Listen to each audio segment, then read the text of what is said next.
하나님 말씀은 요나서를 보겠습니다. 요나서 1장 1절부터 3절까지 말씀입니다.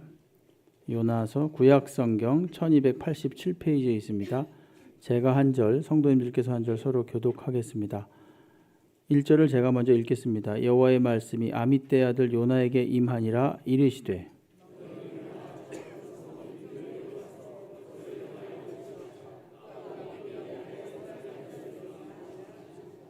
그러나 요나가 여호와의 얼굴을 피하려고 일어나 다시스로 도망하려 하여 욥바로 내려갔더니 마침 다시스로 가는 배를 만난지라. 여호와의 얼굴을 피하여 그들과 함께 다시스로 가려고 배 삭슬 주고 배에 올랐더라. 아멘. 할렐루야. 오늘 아침에 나오신 우리 성도님들, 주님께서 은혜와 평강으로 함께 하시기를 주의 이름으로 축원합니다.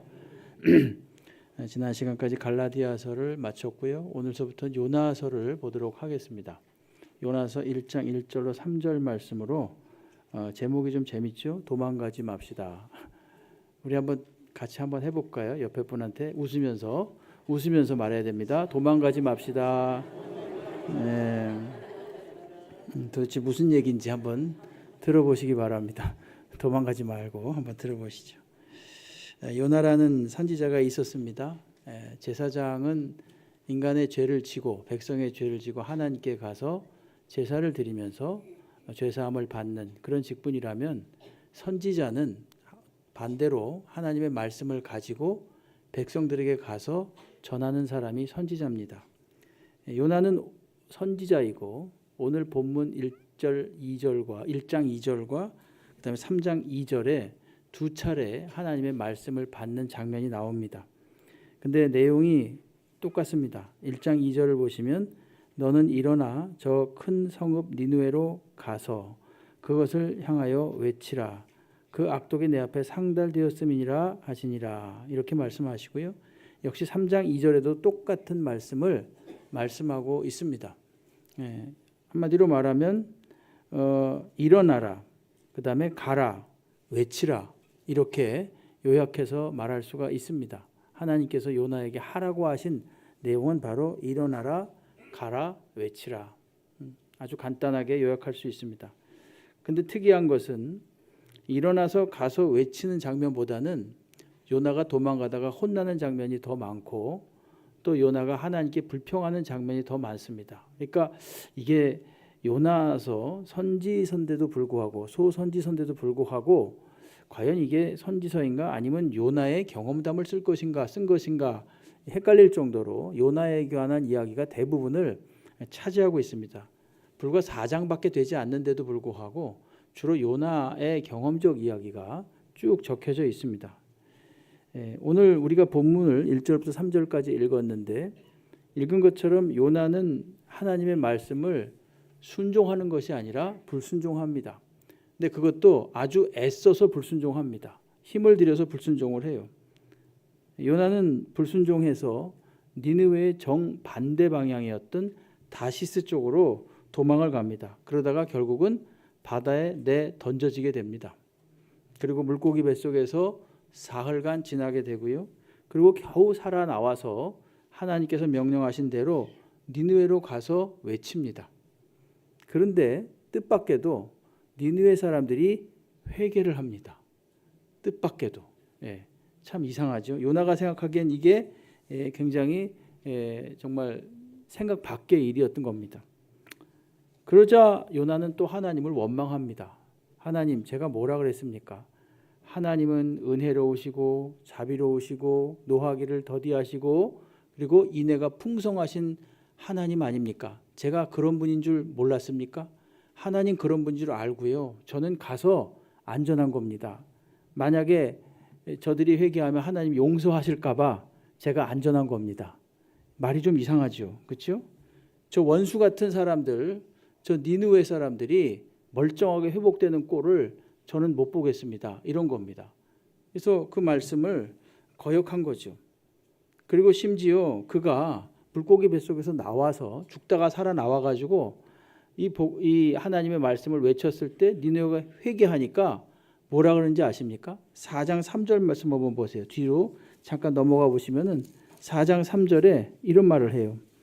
여호와여 원하건대 이제 내 생명을 거두어 가소서. 사는 것보다 죽는 것이 내게 나음입니다. 이렇게 말합니다. 이게 지금 선지자가 할 소리입니까? 예? 선지자가 이런 말을 하고 있어요. 기가 막힌 노릇이죠. 보통 사람도 아니고 보통 사람이 이런 말을 해도 참 이게 못됐다 이런 소리를 들을 텐데 선지자가 이런 말을 합니다. 약간 좀 이상한 선지자지요. 요나는. 그렇죠? 요나는 기대를 합니다. 그래도 혹시 하나님이 한 번은 살려주셨지만 그래 조금 있으면 벌을 내리실 거야.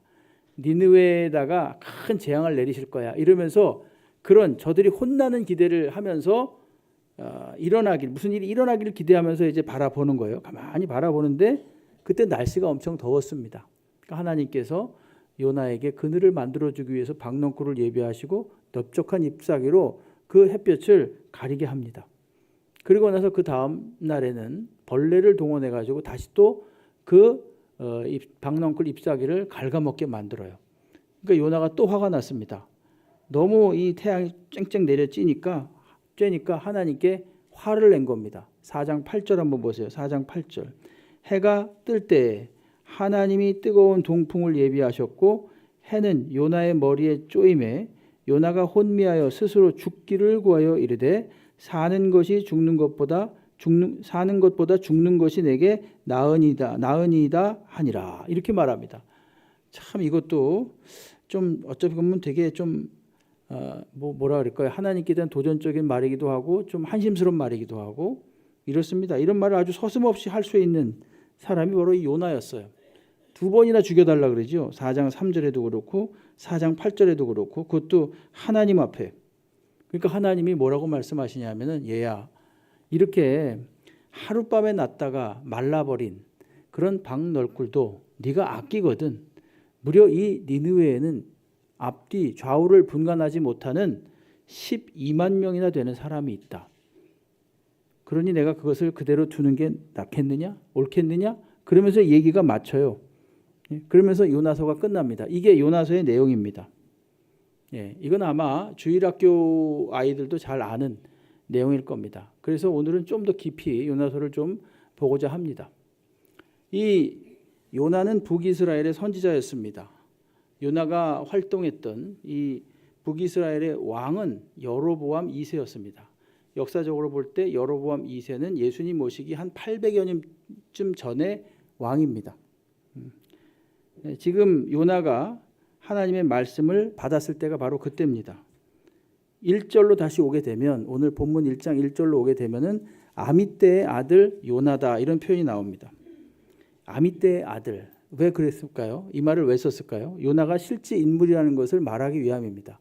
실제로 열왕기하 14장 25절에 보게 되면은 요나가 예언했고 요나가 그 예언한 것이 성취되었다라는 기록이 있습니다. 이렇게 이스라엘의 하나님 여호와께서 선지자 요나를 통하여 하신 말씀과 같이 여로보암이 이스라엘 영토를 회복하되 하맛 어귀에서부터 아라바 바다까지 했다. 이런 말이 있습니다. 여기 보시면은 아미떼의 아들 나오죠. 열왕기하입니다. 이게 지금 선지자 요나가 이제 이스라엘 영토를 회복할 겁니다라고 예언을 하니까 고스란히 그 예언이 이루어졌다. 이런 말씀이 되겠습니다. 그래서 저 땅을 회복하고 난 이후부터 이 여로보암 2세가 치리하던 때인데 이 북이스라엘이 굉장히 경제적으로 부흥을 하게 됩니다. 그러니까 잘 살게 됩니다. 오늘 본문에서 요나가 보내심을 받았던 니느웨는 아수르의 수도입니다. 이 아수르라는 나라는 어떤 나라인가? 이라크, 오늘날 이라크 북부 쪽에 있던 나라입니다. 주전 8세기 당시에 이 아수르라는 나라는 주변 나라에 상당한 위협을 가했던 아주 초강대국이었습니다. 여로보암 2세 때도 그랬지만 여로보암 2세 이전의 왕들에게도 북이스라엘 왕들에게도 이 아수르는 위협적인 존재였고 계속해서 괴롭혔습니다. 그래서 그 아수르의 살만에셀 3세라는 그 왕이 있는데 그 왕이 기록한 오벨리스크가 있습니다. 오벨리스크라는 건 기념비 같은 건데요. 이것을 갖다가 지금 현존하고 있는데 이게 대형 박물관, 영국의 런던에 있는 대형 박물관에 고스란히 보관되어 있습니다. 거기에 이런 기록이 기록되어 있습니다. 나 살마네셀은 두로와 시돈의 거주자들과 오므리의 아들 예후에게 조공을 받았다. 이렇게 되어 있습니다. 예후 왕은 여로보암 2세보다 앞서 있었던 왕인데 그때 벌써 이 아수르 왕 살마네셀이 조공을 받았다라고 아주 자신의 업적을 과시하듯이 오벨리스크에다가 기록해 놨다는 겁니다. 그리고 결국은 북이스라엘은 BC 722년에 아수르에서 완전히 망하게 됩니다. 그러니까 요나가 활동하던 시대는 아직 망하기 전이죠. 그 전입니다. 그렇지만 이스라엘을 아수르는 계속해서 괴롭혔고 이스라엘은 또 시달림을 당하고 있었습니다. 당연히 이스라엘 백성 전체가 아수르를 미워했겠죠. 그 정서가 당연히 아수르에 대해서 적대적이었습니다. 그러니까 이스라엘 국민 중에 하나였던 요나 역시도 비록 선지자였지만 그 마음속에 아수르를 향한 적대감이 있었던 건 사실입니다. 이런 상황에서 아수르에서 니느웨로 가서 그 악독을 외치고 회개하라, 그렇게 회개하라고 전해라, 이렇게 하나님이 요나에게 말씀을 하시니까 요나가 불순종한 겁니다. 오늘 본문 1장 2절 보시게 되면 너는 일어나서 저 큰 성읍 니느웨로 가서 그것을 향하여 외치라. 그 악독이 내 앞에 상달되었음이니라 하시니라. 이렇게 말합니다. 보통의 선지자 같으면 알겠습니다 하나님, 그리고 갔겠죠. 그게 보통 선지자들의 자세 아닙니까? 어떤 말씀이 떨어지면 그 말씀을 가지고 가야죠. 근데 요나는 그렇게 안 했습니다. 거절합니다. 그리고 아주 더 적극적으로 하나님을 피합니다. 도망을 쳐요. 이 1장 3절 말씀이에요. 잘 보십시오. 그러나 요나가 여호와의 얼굴을 피하려고, 이렇게 말합니다. 도망치는 거예요. 일어나 다시스로 도망하려 하여. 이 다시스라는 곳은 신약 성경에 보면은 사도 바울이 서바나라고 표현을 하는데 오늘날 스페인입니다. 그러니까 이스라엘 기준으로 볼 때 이 다시스는 가장 서쪽에 있었던 나라입니다. 그리고 가라고 했던 니느웨 기준으로 볼 때는 정반대편에 있었던 나라가 다시스입니다. 어쨌든 그쪽으로 도망하려 하여 요바로 내려갔더니 마침 다시스로 가는 배를 만난지라. 요나는 생각했을 겁니다. 내 계획대로 척척 돼가고 있구나, 이렇게 생각을 했을 겁니다. 여호와의 얼굴을 피하여, 또 나오죠. 그들과 함께 다시스로 가려고 배 삭슬 주고 배에 올랐다. 배값을 친히 지불하고 올랐다. 자, 요나가 얼마나 이 명령을 받기를 싫어했는지, 말씀 전하기를 싫어했는지, 얼굴을 피하려고라는 표현이 2번이나 나오고 다시스로 간다는 표현도 나오고 뱃삭을 주고 올라탔다, 이런 내용이 나옵니다. 그렇지만 요나의 계획은 아시는 것처럼 실패합니다. 1절에 여호와의 말씀이 아미떼의 아들 요나에게 임했다라고 할 때 그 임했다라고 하는 그 표현은 뭐냐 하면은 아예 요나의 마음에 자리를 잡았다는 것입니다. 그가 어디로 가든지, 다시스로 도망을 가든지, 바다에 배 타고 가든지, 배 밑으로 내려가든지 이미 하나님의 말씀이 그 마음에, 요나의 마음에 자리를 꽉 잡은 거예요. 그러니까 이 말씀이 떠나질 않는 거죠. 언제까지? 이 말씀이 실현될 때까지 떠나지 않습니다. 늘 말씀드리지만 하나님은 영원하신 분이고 하나님은 그 어떤 인간의 고집보다 훨씬 더 세신 분입니다. 그렇다면 우리가 아무리 하나님의 명령을 거역하려고 해도 하나님이 하라고 하는 것을 하지 않으려고 해도 할 수밖에 없는 것이고, 하지 말라는 것을 하려고 해도 못할 수밖에 없는 것입니다. 하려고 하면 못할 수밖에 없어요. 이게 바로 하나님이십니다. 오늘 본문을 1절부터 3절을 그냥 간단하게 요약해서 말한다면 하나님은 요나에게 명령하셨고 요나는 그 명령을 피해서 도망갔다, 이렇게 말할 수 있습니다. 이 요나라는 뜻이 무엇인가 하면요, 비둘기라는 뜻입니다. 비둘기. 비둘기. 요나와 비슷한 시기에 활동했던 북이스라엘의 호세아라는 선지자가 있습니다. 근데 그 호세아 선지자는 이 이스라엘을 뭐로 표현했냐? 바로 비둘기로 표현했어요. 호세아 7장 11절 말씀을 보시게 되면 이런 말씀이 있습니다.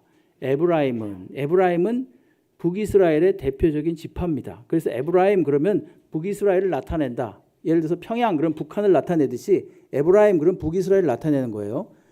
이스라엘은 어리석은 비둘기같이 지혜가 없어서 애굽을 향하여 부르짖으며 아수르로 가는도다, 이렇게 말합니다.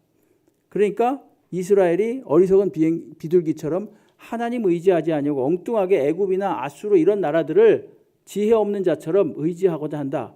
그렇게 이 이스라엘을 표현한 거예요. 근데 요나가 뜻이 뭐라고요? 비둘기라는 뜻이에요. 그러니까 우리가 여기서 뭔가를 조금 발견할 수 있는데, 요나는 개인이지만 이스라엘 전체의 정서를 대변하고, 그리고 이스라엘 전체가 가지고 있었던 하나님에 대한 고집, 이런 것을 또 상징하는 그런 인물이다. 불순종하는 그런 모습을 상징하는 그런 인물이다. 이렇게 우리가 좀 이해할 수 있습니다.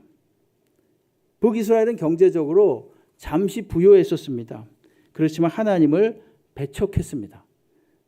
참 희한하지요. 잘 살게 되면 또 이렇게 영적으로 멀어지게 됩니다. 그래서 하나님은 이 이스라엘을 치료하기 위해서 호세아라는 선지자를 세우고, 그리고 남쪽에 살고 있던 아모스라는 사람을 불러 올려서, 왜? 북쪽에는 그것을 전할 만한 사람도 없고 잘 알아듣지도 않으니까 오죽하면 하나님께서 아모스라는 사람을 끌어올렸어요. 남유다에서. 그래서 하나님 말씀을 전하게 했습니다. 그리고 오늘 보시는 것처럼 요나를 니느웨로 보내고 있습니다. 다각적으로 하나님께서는 이스라엘을 자극하고 있습니다. 그래서 그들이 다시 하나님께 돌아올 수 있도록 하는 겁니다. 니느웨는 뭡니까? 니느웨는 이방인 세계 전체를 대표하는 그런 나라입니다. 니느웨는 수년 동안 이스라엘을 괴롭힌 원수 같은 존재였습니다. 그러니까 이 니느웨는 악의 세력을 상징하는 도시다, 이렇게 이해하면 되겠습니다. 오늘 2절 말씀에 보시게 되면요, 이런 말씀이 나오죠. 너는 저 큰 성읍 니느웨로 가라. 저 큰 성읍 니느웨로 가라. 이렇게 말합니다. 결국 이 큰 성읍 니느웨는 어떻게 되는가? 역사적으로 보면은 훗날에 바벨론에 의해서 또 망합니다. 바벨론은 또 어떻게 됩니까? 역시 페르시아에 의해서 망하게 됩니다.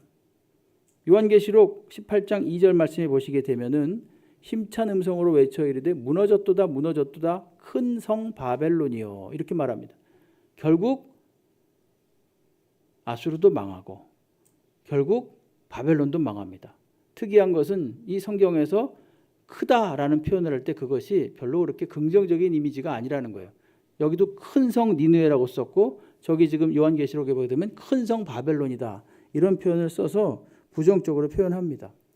오랜 시간이 이렇게 지난 다음에 초대교회 교부들, 오리겐이나 어거스틴 이런 분들은요, 아수르를 갖다가 마귀라고 직접적으로 표현하진 않았지만 마귀의 조종을 받는 교만한 인간 세력의 상징으로 표현을 했습니다.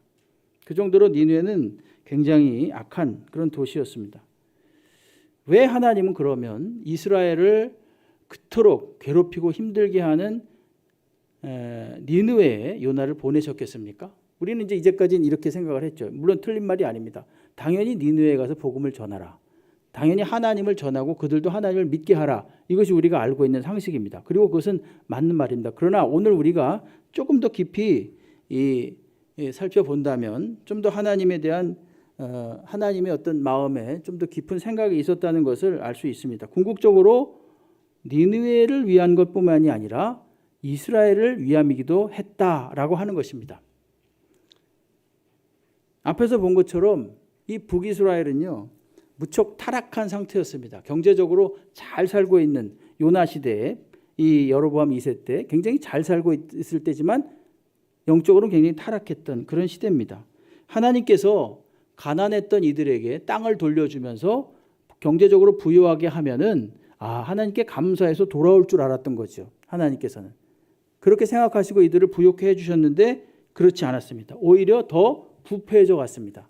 그래서 하나님께서 하나의 방법을 내시는 게 바로 이 니느웨에 요나를 보내는 방법입니다.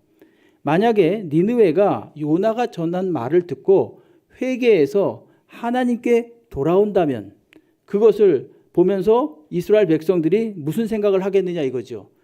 저들의 저 악독한 백성들도 하나님께 회개하고 돌아와서 저렇게 많은 복을 받았으니까 우리가 복을 받는 길은 한 가지다. 우리도 다시 하나님께 돌아가는 것이다. 이렇게 자극받도록 그렇게 유도한 것입니다. 하나님께서. 그래서 요나를 보낸 거예요. 이 말씀이 그냥 나온 말씀이 아니라 신명기 32장 21절에 이런 말씀이 있습니다. 그들이 하나님이 아닌 것으로 내 질투를 일으키며 허무한 것으로 내 진노를 일으키셨으니 나도 백성이 아닌 자로 그들에게 시기가 나게 하며 어리석은 민족으로 그들의 분노를 일으키겠다. 이렇게 말합니다.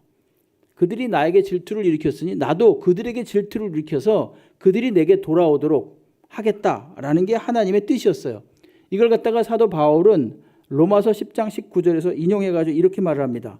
그러나 내가 말하노니 이스라엘이 알지 못하느냐. 먼저 모세가 이르되, 조금 아까 32장 21절이 모세 신명기잖아요. 모세가 이르되 내가 백성 아닌 자로서 너희를 시기하게 하며 미련한 백성으로 너희를 노엽게 하리라 하였고, 이건 무엇을 말하는 거냐면은 사도 바울이 이방인의 사도가 되어서 저들에게 복음을 전하면 유대인들이 그 복음의 복을 받는 그 이방인들을 보고 시기와 질투를 할 것이고 그것에 자극받아서 하나님께로 돌아올 것이다.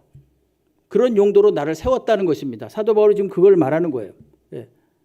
그러니까 하나님의 뭐 전략이랄까요? 방법이랄까요? 그거는 저 상관없는 이스라엘이 생각하기에 저주받고 그 하나님께 배척받고 이 떨어져 나갔던 이방인들조차도 하나님께 돌아와서 복을 받는다면, 우리가 만약에 회개하고 하나님께 돌아간다면 하나님이 얼마나 우리에게 복을 주시겠는가 하는 그런 선한 의도로 하나님께서 요나를 니느웨에게 보냈고 니느웨로 하여금 회개하게 하신 것입니다. 근데 어떻게 됐습니까? 결과적으로 니느웨는 그 멸망의 시간이 좀 늦춰졌어요. 그래서 회개해가지고. 그러나 결국 이스라엘은 이 아수르에 의해서 망하고 말았습니다. 끝내 어리석은 비둘기처럼 끝내 하나님께 돌아오지 않았습니다. 그러니까 요나를 보낸 것은 어떤 뜻인가? 이스라엘에 대한 깊은 사랑에서 비롯된 것이다. 이렇게 말씀드릴 수 있습니다. 그런데 이것을 갖다 요나가 이해하지 못한 거예요. 뭐 알았어도 이해하지 않았겠죠. 일부러. 그냥 보기 싫고 차라리 망했으면 좋겠다. 저 나라는. 아수르에게 하나님 왜 다시 한번 회복할 수 있는 기회를 주십니까 도대체? 우리를 그렇게도 못 살게 굴고 우리를 괴롭히고 우리를 죽이고 우리 거 뺏어가는 저런 민족을 왜 다시 회복할 수 있도록 기회를 주십니까? 나는 동의할 수 없습니다. 이렇게 된 겁니다. 그리고 요나가 안 간 거예요. 여러분 혹시 제가 여쭤볼게요. 마음속에 미워하는 사람 있습니까? 예? 있겠죠? 예? 그럼 혹시 요나처럼 저 사람 회개하면 큰일 나는데 그런 마음 갖고 있습니까? 예? 솔직하게 대답해 보세요. 예? 그리고 혹시라도 나랑 별로 관계가 안 좋은 사람이 나한테 먼저 용서를 구하면 어떡하지? 조마조마하는 분 있죠? 그러기 전에 빨리 먼저 용서를 구하시기 바랍니다. 예? 이게 요나의 마음인 거예요. 요나의 마음. 저 사람 회개하면 어떡하지? 이런 거. 저 사람이 먼저 나한테 잘못했다고 사과의 손길을 내밀면 어떡하지? 하는 마음. 이게 요나의 마음인 거예요. 예? 그러니까 요나가 그래서 이 니느웨로 가기를 거절한 겁니다. 여러분 사람은 누구에게나 정의감이 있습니다. 정의감. 어린애들도 악한 짓을 하는 그런 사람들을 보면요. 어떤 분노를 느끼죠. 어린애들도. 매우 정당하고 자연스러운 감정입니다. 요나가 그랬습니다. 요나가. 그러나 악한 사람은요. 우리가 어떻게 안 해도 저절로 망하게 돼 있습니다. 왜냐? 하나님이 살아계시기 때문에 그렇습니다. 그러니까 그냥 하나님께 맡겨놓으면 됩니다. 그건 그들의 역할입니다. 악한 짓을 하고 나쁜 일을 하는 건 그들의 역할인 거예요. 그러면 성도의 역할은 뭐겠습니까? 그냥 기도하고 참고 오히려 더 나아가서 그들을 축복하면서 기도해 주면 되는 겁니다. 그럼 그게 성도의 역할이에요. 우린 우리의 일을 하면 되는 거예요. 요나는 근데 그게 하기 싫었던 겁니다. 너는 너의 역할을 해라 그랬는데 그걸 하기 싫었던 거예요. 하나님은 우리들에게 정의감도 주셨지만 정의감보다 훨씬 더 상위의 높은 수준의 마음을 주셨습니다. 그게 무슨 마음인가? 용서의 마음입니다. 그런 선물을 우리에게 주셨어요. 정직과 정의를 좋아하면서도 배우기를 즐겨하지 않는 사람은 가혹한 사람이 된다. 이런 말이 있습니다. 뭘 배우기를 즐겨하지 않으면 하나님의 마음을 배우기를 즐겨하지 않으면 이것입니다. 하나님의 사랑과 용서의 마음을 배우려고 하지 않는다면, 그리고 오직 정의와 정직만을 외친다면 그 사람은 가혹하고 비정한 사람이 되는 겁니다. 오늘 요나가 바로 그런 사람이었습니다. 그러므로 우리는 하나님의 용서를 배워야 되는 거죠. 하늘에 계신 우리 아버지요, 주기도문 쭉 나오죠. 우리가 우리에게 죄 지은 자를 사하여 준 것 같이 우리 죄를 사하여 주시옵소서, 이렇게 말하잖아요. 주님이 가르쳐 준 기도입니다. 스데반 집사님을 보십시오.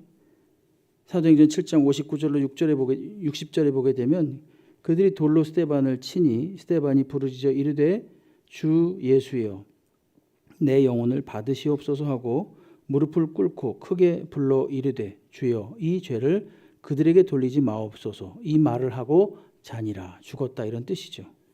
스데반도 죽기 전에 저들을 용서해 달라 그랬습니다. 예수 그리스도께서 십자가에 달리셔서 이렇게 말씀하셨습니다. 누가복음 23장 34절에 이에 예수께서 이르시되 아버지 저들을 사하여 주시옵소서, 자기들이 하는 것을 알지 못함이니이다 하시더라, 이렇게 말하고 있습니다. 예수께서도 또한 스데반 집사님도 하나님의 마음을 배워서 알았기에, 배워서 알았다기보다 하나님이 주셔서 알았기에, 하나님의 마음을 알았기에 이렇게 기도할 수 있었던 겁니다. 그러니까 요나서에 우리가 얼핏 생각하기에 당연히 이방을 향한 선교다 이렇게 이해할 수도 있지만, 요나서를 당연히 그것도 한 큰 주제가 됩니다. 그러나 요나서 전체에 흐르는 주제는 바로 뭐냐면 하나님의 자비하심과 용서하심입니다. 이것이 요나서에서 일관되게 말하고 있는 겁니다.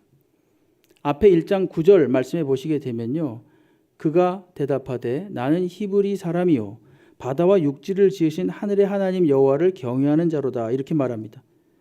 온 천하 만물의 창조주이시며 주인 되시는 분이 바로 하나님이시다, 이렇게 고백을 합니다.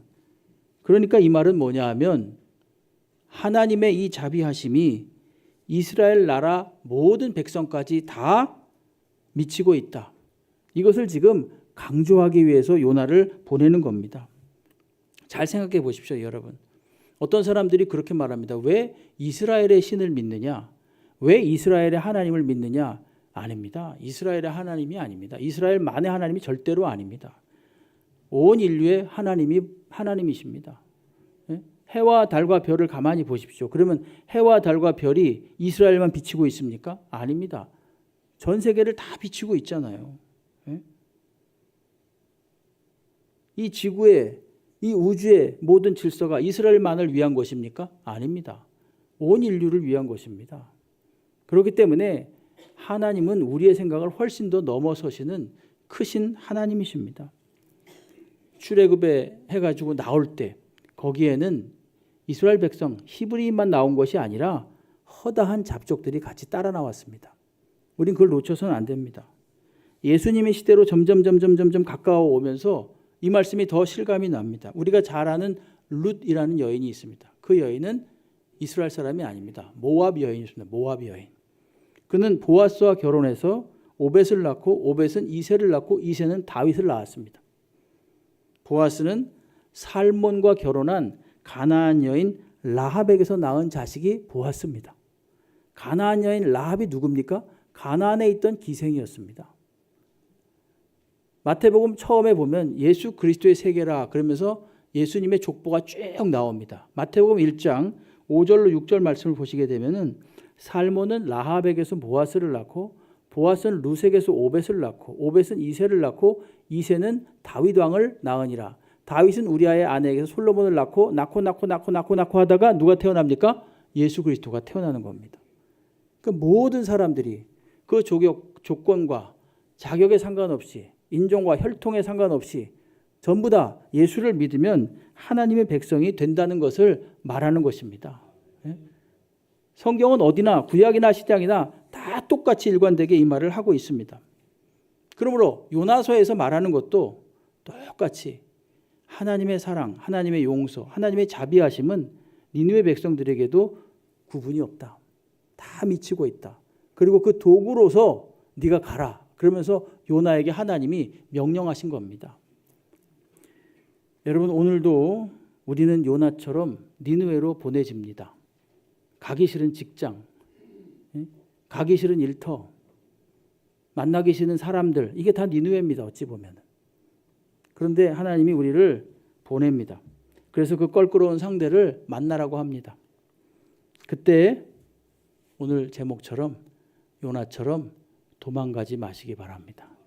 피하지 말고 대면해서 하나님의 살아계심을 드러낼 수 있는 거룩한 하나님의 성도가 되시기를 바랍니다.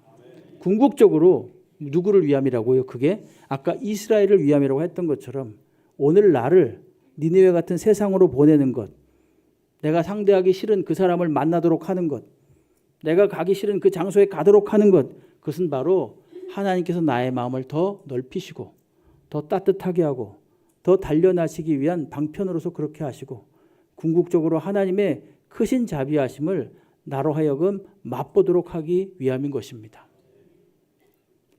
참 다정하게, 참 기쁘게, 누구하고도 잘 지내고, 참 이것이 모르겠습니다. 저는 목사라 그런지 몰라도 물론 돈이 뭐 많고 적고 뭐 돈이 있으면 좋겠죠. 돈이 뭐 싫어하고 그러진 않습니다. 돈이 뭐 나쁘다 이런 식으로 말하고 싶지는 않지만 그보다 더 중요한 것이 있다는 걸 말씀드리는 거예요. 아름답게 다른 사람들하고 이렇게 잘 어울려 지내고 그리고 그들과 좋은 이야기를 하고 맛있는 것도 같이 먹고 그러면서 아주 친하게 이렇게 막 정말 따뜻한 시간을 보내는 것, 저는 그런 게 항상 이렇게 기도의 제목이고 보고 있는 거죠. 아, 나중에 내가 할아버지가 되고 나중에 저 많은 나이를 먹었을 때 과연 나의 모습은 어떨까? 사람들은 나에게 오기를 좋아할까? 나를 만나서 이야기하기를 참 좋아할까? 그런 생각을 가끔씩 합니다. 근데 그것이 사실은 저의 신앙의 목표이기도 합니다.